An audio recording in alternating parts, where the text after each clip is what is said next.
Hello, everyone. Welcome back. I'm Rob Joswiak. It's been a little while since I've done a video. I hope you're having a great holiday season. Thanks for checking out the YouTube page. This is a episode on Department of State interns and their experience here in Washington, D.C. With me today, I have Sydney Jackson and Greg Oler. Sydney and Greg, how are you guys doing? Doing well, Rob. So it's been, I think, about maybe 3 weeks since we left the internship, Greg. So Yep. not long at all. Yeah. It's been a real transition, like going back from DC to South Carolina. But it's been great. So yeah. Greg, how about you? Did you leave the area? You're still local. Still local, still in Northern Virginia, so not much of a trek for me, but still a great time. Yeah, it's been about 3 weeks, so adjusting to the change. Yeah, I'm so busy. I haven't produced a video in, I don't know, a couple months. I try to do one a month, but this is a video I've been wanting to do for a long time because my channel is about becoming a foreign service officer. But I think for a lot of FSOs or even people that just work at the Department of State, they all started as, not all, but many started as interns at one point. So, we met each other in that capacity. Let's start off with what advice, Greg, you mentioned you have interns that are applying now, reaching out to you. What advice do you have someone who has decided they want to apply and is going to start the process? Sydney, why don't you go first? And then Greg, you can talk about even, some of the people that have reached out to you recently and the advice you've given them. Okay, yeah. So just to recap, I'm Sydney Jackson. I'm a junior, and I go to the College of Charleston in South Carolina. So kind of coming into the internship process, this was my first internship ever. So that was a wild decision. But also, it was just a really different experience. So the first thing that you want to do if you want to participate in an internship like this is go to USA Jobs. That's where we found kind of like all the information and the State Department's webpage as well. And it'll walk you through like, the different questions, your kind of like college background that you need to share with them, your grades. But the biggest thing I would say is stressing why you're interested in the foreign service. I think one of the things that people like to see is really that students, they envision themselves doing foreign service work long term, and how this experience is going to fit into building your career or just building your, college experience in general. So that was one of the biggest things that I tried to focus on when I was applying. So I really tried to talk about how I saw, foreign service work being a career for me. And also like, what I've done up to this point that I feel that, an internship would be a good next step. So that was kind of really my focus. Awesome. And I'll have the links in the description down below on this video once I post it. Thank you for mentioning that, Sydney. Greg, how about you? What advice and input? What are you telling folks that, oh, I heard Greg just got back from an internship at the Department of State. What are you telling folks that want to follow in your footsteps? Right, of course. And I'm Greg Oler. I go to George Mason University. So I'm in the DC area. I'm in Northern Virginia. So for me, it's different. Though the only advice I can really give to a lot of people is patience. Patience is key. You have to understand that these internships open up, the applications open up about 6 to 8 months before the actual start date. So I know people who are thinking of summer 2024 as of the date of this video have gotten acceptance or rejection letters as of last month in maybe November, that December time.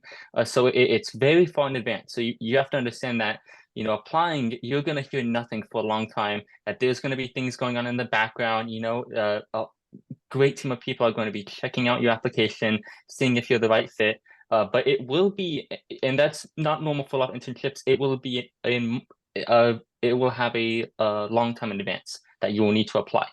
Yeah. And I can go ahead, Sydney. I'm sorry. No, you're fine. And just to piggyback back off what Greg said about patience, I would also say persistence. A lot of us don't get these internships the first time around, and that's totally okay. Keep applying, keep doing what you're doing because, there's a ton of applicants, especially I feel like for the summer cohort, there's a ton of applicants. So if you don't get it the first time, you get the, denial email, say, okay, it's still worth it for you to apply again because you're going to get another review the second time around. And I know that for myself, that was true. So yeah. Sydney, you're preaching the gospel. Getting into the State Department, whether it's an internship, civil service, foreign service, you name it, is not easy. And persistence is the name of the game. So I've actually had to review some resumes and been a part of the internship process internally. It's very competitive. Everybody is you can't feel bad if I didn't pass the test the first time as I get into foreign service officer. All my videos go back 4 years, 5 years here on my channel. I say just take the test. So if you're an intern, I'm gonna reiterate what Sydney said, and to Greg's point, just keep applying. It's competitive, it's not easy, but if you really want it, you can do it. Greg, you mentioned something that I'd like to ask both of you about. Now you're in the DMV. Sydney, you're down south a little bit. What advice do you have for those who are not in the DMV? They're going to have to move here or even go overseas to an embassy. Talk a little bit about the logistics and getting ready to, okay, I got to go work. I got to go intern at the State Department, if you don't mind. Mhm. So, City, would like to tackle this since you're the one who traveled? Yeah, so I'll take that first. So, for me, like I said before, I'm from South Carolina. And to be honest, I had never been to DC before this internship experience. But what I really loved about the student internship program was how much support they provided. So not only with the program do you get, your flights and housing covered for out-of-state students or people that are overseas, but you also get kind of the assistance of figuring out the logistics of living. So not only did I fly to DC and get to my apartment that I was assigned by the program, but I also was able to get a metro subsidy and kind of get the hand-in-hand walkthrough of, how do I navigate DC? Because for me, this was my very first time coming. And I think that's something that really makes a difference because I could clearly see that the program was doing a lot to outreach to students that are not locally in the area.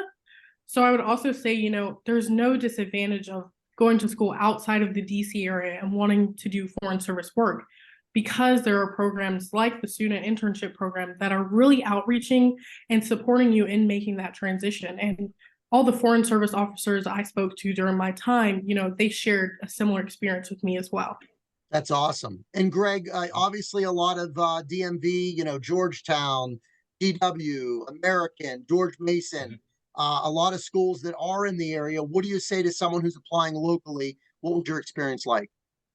So, regarding my own alma mater, George Mason, because of that local factor, a lot of, I think George Mason has the third or fourth highest alumni who end up becoming foreign service officers, mostly because it's in the area. DC is such a big gravitating area for international relations as a field. It's one thing that definitely, as someone who lives in, the DMV area, everybody has on their mind, everybody, thinks about it, everybody checks it out, but not a lot of people really know a whole lot. And Sydney explained it great in just the sheer scale of resources for students, no matter where you are. Yeah. The program is massive. The internship program is massive. It's offered in the spring, summer, and fall. There are hundreds of students accepted every semester, hundreds of interns that come in every semester. So it's just such a massive program that you, even if you don't think you're the top quality, you have a fair shot. Everyone does. There is no major requirement. There is no, I believe there's a GPA requirement, but there's no major requirement. There's no location requirement. I'm actually from Southern California. I moved to DC like years ago, thinking in my head that might be a concern that I might need to be in the area. Right. I'm Yeah. relieved to see that you don't need to, but Right. sure, it helps though. It helps in the way of getting to know people, kind of learning more and educating yourself. But if there's one thing that you really could take away as one of the best aspects of being in the DMV, to any watchers in the DMV, you do your homework, check things out, do some research, and it will help you a lot in just understanding how you can fit in here. Awesome. Thank you, Greg. And you bring up a really good point. One of the interns who I think over in my office, she's from Alaska originally. And so we really want to stress that the State Department, both for interns, everybody, FSOs, civil service, we want to represent America, and that means geographically as well. So it's not just about being in and around DC. You got to be from all over the place. I'm originally from Pennsylvania. I went to Penn State. We talk about that as FSOs that We are becoming more diverse in a lot of ways, but I think the geography part is one maybe not talked about as much. So I'm so happy that you guys brought that up. Okay, I want to get into as we move along here. What were your thoughts, your expectations versus reality? So, okay, I got the internship. I start on whatever date. I go through, I complete the internship. How did the reality of being there every day or most days versus your expectations beforehand? Talk about that difference. Sydney, why don't you start us off? Yeah, so kind of my most striking, like kind of coming to reality moment was coming into the internship program. I expected to be treated fully like an intern. I expected to get, kind of more smaller tasks and learn throughout the way. And I certainly did do that, but I did not expect to feel as much a part of the team, as a part of the department in the office as I did. And something that's unique about this internship, I feel, is you're not just sitting at a cubicle or a desk, looking through papers or doing things alone or even doing the same thing every day. You truly become a full on, service officer. You become a full on colleague. And that's a privilege that, I feel like a lot of internships don't offer. So, when I came back home and I had to write up, my experience, I didn't really have to do the negating of saying, oh, maybe I could say I do this. Maybe I could say I did that. No, I did it because I was a full integral part of the team. And that's something that I enjoyed so much. Greg, how about you? So 1000%, being a part of the team is something that like we did not do internship tasks. First off, this is paid. This is a paid internship. You're already beating most other internships in that regard. So you get that out the way, but also just in the work you do, you're doing substance work for the department. One of the biggest aspects that I can kind of say regarding to thinking about what work you can do for potential applicants is that you will be placed in a bureau within the Department of State, and there are about 100 bureaus. There are a lot of bureaus. You get to express interest in some bureaus, but you will be assigned to, for the most part, a random bureau. It will say a lot again and again in the application and throughout your process that you should expect a new experience, something brand new to you. And that's something I would highly, advise people to keep in mind as a positive. That is not a downside. Some people will say, oh, I'd rather choose where I work, but not at all. That's actually a great thing because it gets to sharpen you on a field that otherwise you would have no experience in. Excellent. So, Greg and Sydney, if you don't mind, I'll put your contact information also on the video for people to reach out if they have specific questions. I try to keep these videos relatively short because we could go on and on and on. I'm going to have the links below. As a final piece of advice, what final piece of advice would you give to somebody who's thinking about applying or finds this video or whatever? What are your thoughts? So, kind of off the top, I would just say, believe in yourself. You were drawn to this experience for a purpose. And, pursue that purpose. Give it your all. Don't come in the door thinking you might not be as qualified as someone else, because once you're at the State Department, you're there, and the experience is what you make of it. So I would say that for applicants on the front end, but also once you're there, one of the biggest resources is your fellow interns. The connections that you make, amongst the other people that are interning with you and also those that you work in the office with, those are lifelong friendships. Me and Greg, that's a lifelong friendship because of this experience. And just, because you all are the future, those that you're working with that are in the foreign service field, they're going to be, the next foreign service officers that make the decisions for the betterment of our nation.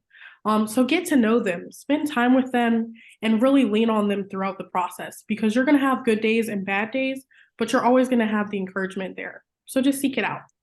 So well said. Greg, what do you got for the folks out there? For everyone out there, I can just say apply, and continue applying, because this internship, it really is. It's for, I believe you have to be a sophomore. I've been applying since I've been a sophomore. I'm now a senior. I've been rejected from this internship for years, for semester on semester, again and again. And I finally got in, and it's been the experience of a lifetime. Some people said, oh, I'm a senior. Maybe I've missed the boat on this one. Well, not at all. I'm evidence of that. That is absolutely not true. everyone really should apply. Listen, no matter where you're at in the US, they will support you. The internship will give you the resources you need to come out here to DC. No matter what stage of schooling you're in, sophomore and beyond, what major you are, there's so many resources that at a certain point, there's no excuse not to apply. Sit down, give it a shot. I think the application took a bit, but hey, it takes a bit, but it's definitely worth the reward. Just apply. There's no Awesome. harm. It will be posted every semester. It's a great opportunity. I want to thank you both. I suspect there's going to be a lot of comments and questions on this video once I get it posted. You might want to chime in there, although if your contact information is there, you might have people reach out. If you're checking out the channel, there's a host of other interviews. I even got interviews for military, for lifestyle, location. Check out the other videos. This channel is a resource for you and your dreams, your goals, your aspirations, and showing you people that are started, whether they be interns or someone who's been in a little bit for a while, like me as a foreign service officer. Thank you for checking out the page. And yeah, awesome. Thank you guys, Sydney and Greg. Thank you very much. Yep, of course.